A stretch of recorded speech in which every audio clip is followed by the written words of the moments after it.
Dan yang kedua yaitu datangnya dari Bogor, yaitu atas nama Rahmat. Assalamualaikum Buya. Mau tanya Buya, bagaimana hukumnya menikah antar agama? Dan ada sahabat saya pasangan suami istri yang kebetulan non muslim. Alhamdulillah sang suami mendapat hidayah sehingga dia masuk Islam, sedangkan istrinya tetap pada keyakinannya yaitu non muslim Buya. Bagaimana status hukum pernikahannya dari agama Islam? Terima kasih Buya. Wassalamualaikum warahmatullahi wabarakatuh. Assalamualaikum warahmatullahi wabarakatuh. Adapun pernikahan silang berbeda agama, jika seorang wanitanya adalah muslimah, maka mutlak kesepakatan para ulama ijma tidak sah menikah dengan siapapun dengan orang laki-laki yang tidak beragama Islam. Dan pernikahannya dianggap tidak sah dalam syariat, biarpun di catatan sipil sah. Dalam syariat adalah tidak sah dan hukumnya adalah zina. Hukumnya adalah zina jika seorang wanitanya adalah muslimah, lakinya adalah seorang non muslim. Ini sudah harga yang tidak bisa ditawar kecuali oleh orang akhir zaman. Akhir zaman yang atas nama doktor, atas nama profesor, tapi tidak pernah membaca bagaimana ulama-ulama terdahulu, lalu memperkenankan itu semua, dan itu menjerumuskan fatwa yang salah. Cuma di sisi lain dalam hal ini kita juga harus memperhatikan keadaan. Sebab ada yang mengadu kepada kami, ada seorang wanita, dia adalah muslimah, dia menikah dengan seorang non muslim, dan sudah terjadi ini, dan waktu menikah pun dia tidak mengerti.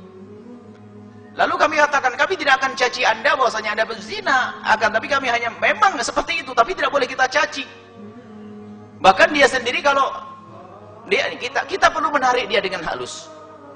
Ada lagi yang begini bentuknya, suami istri yang non muslim. Ini tidak mungkin serta-merta langsung kita jauhkan, pisahkan dan sebagainya. Suami istri yang non muslim, tiba-tiba perempuannya, istrinya masuk Islam seperti yang ditanyakan ini. Istri yang masuk Islam, memang dalam hukum fikih, jika seandainya sang suami tidak segera menyusul dalam agama Islam dalam masa iddahnya seorang istri, hitungan masa iddah, maka ketahuilah otomatis pernikahannya terpisahkan. Itu kan hukum. Dan wanita tersebut tidak boleh digauli oleh bekas suaminya kalau dia sudah masuk Islam. Ini kan begitu hukumnya.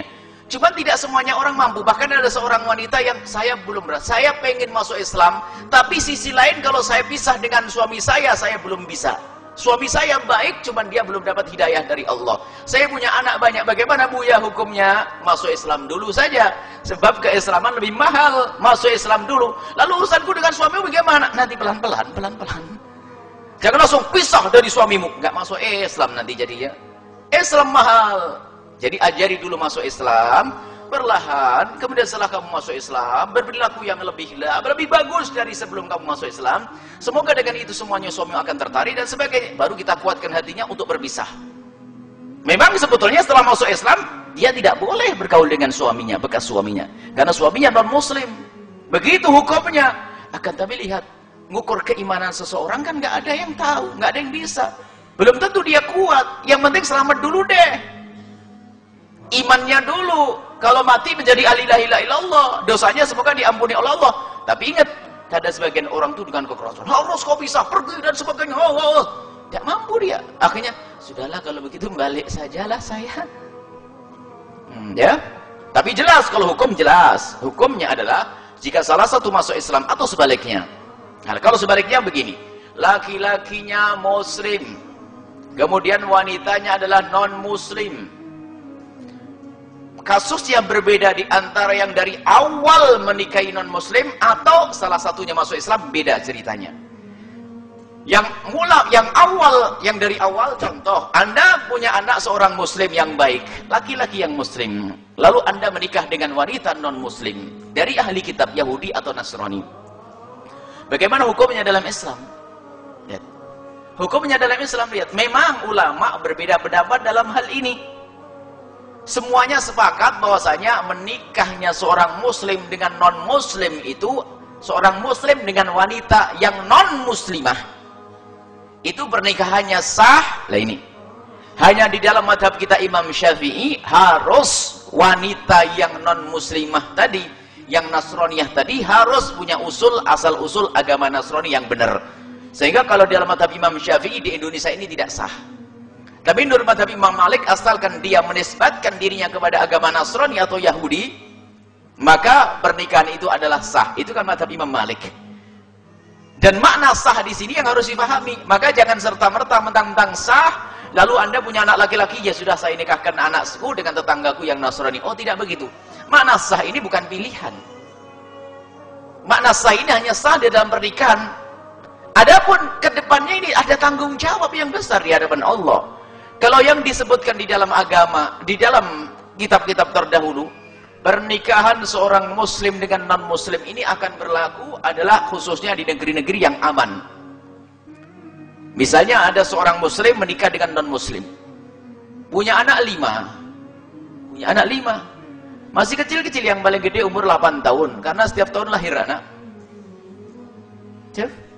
Tak tahunya Pak, saat anaknya umur 9 tahun, bapaknya meninggal. Ayo, siapa yang merawat anaknya? Ibunya yang non-muslim. Mau dibawa kemana kira-kira? Ayo, jangan mengentengin, hei orang Islam Anda. Jangan sok, oh saya kan laki-laki, kawamuna, saya kan biarpun istri saya Nasrani, kan saya bisa atur. Ente batas nyawamu terbatas. Kamu tidak tahu kapan kamu mati. Ya, anaknya kecil, recel begitu, tak tahunya sudah mati duluan. Siapa yang mendidik? Akan tapi dalam negara yang atas dasar Islam, maka di saat ada seorang laki-laki menikah dengan wanita non-muslim, lihat, sangat dilindungi. Kalau seandainya laki-laki meninggal dunia, hak asuh anak nanti diselesaikan oleh negara agar tetap sesuai dengan agama bapaknya, sehingga tidak ada di situ upaya-upaya untuk menikah hanya untuk menarik anaknya masuk agama lain.